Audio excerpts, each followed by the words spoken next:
I'm Omar Robinson, President of the Jamaica Hotel and Tourist Association. Okay, well, good afternoon, and thank you for taking the time to speak to Breaking Travel News today. How important is it for Jamaica and the hospitality sector here to be seen to be hosting events such as the UNWTO?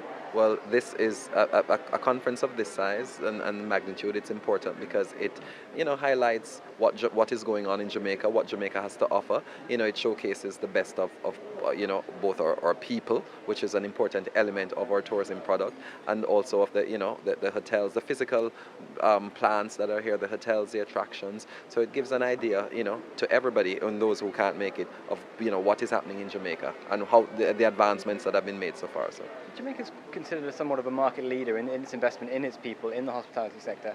Who's responsible for taking the lead on that? Is it the government? Is it the private sector like yourselves?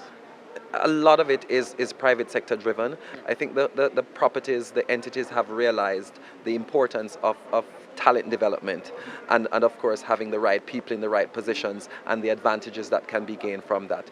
I think a lot of them have put their money where their mouth is and are committed to ensuring that their people get the necessary training, the requisite development so that they can advance.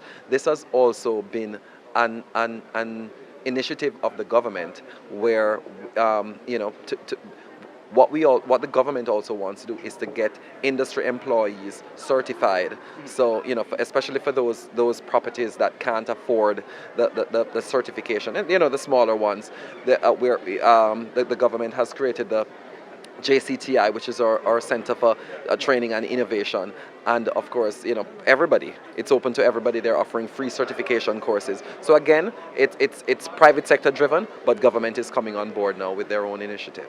We had an interesting idea from the JHTA earlier that one way to boost sustainable growth would be to fill the hotels with occupancy of around 60%. So one way to get more growth out of an existing infrastructure would be to advertise and to try and fill those properties. Would you agree with that? Totally agree. You can never rest on your laurels. You constantly need to get your message out. You constantly need to be showcasing your brand. And it doesn't matter if you're a large chain or just an independent property. How well you get the message out is what's important.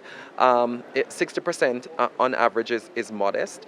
You at least you can break even and keep your operations going. There are lots of other things out there, lots of other places to go, lots of other exciting. There's always new and exciting destinations. So the constant thing is to keep your message out. What improvements, how you have improved on your physical plant. Because everybody is offering. The challenge is people are out there. Visitors are looking for a unique experience. So the challenge is for each property to create this unique experience based on their various target markets.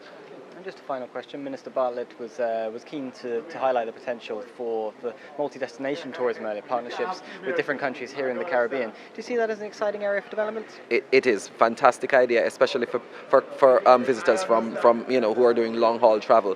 What is going to facilitate that is more access to airlift at reasonable prices. You look at when you travel to Europe, you can easily get from country, and I know it's one land base, so but you can move around whether via planes or via rail, and that's what we need in the Caribbean. A lot of people who would want to come to the Caribbean, especially from your European countries or South America, would want to do that, and but the challenge is having adequate airlift and at a price where it makes it attractive for them. So that's something that governments of the Caribbean need to look at and see how they can engage private sector investments in that area to facilitate this. These are very interesting points, and I appreciate you taking the time to speak to us. Thank you. My pleasure.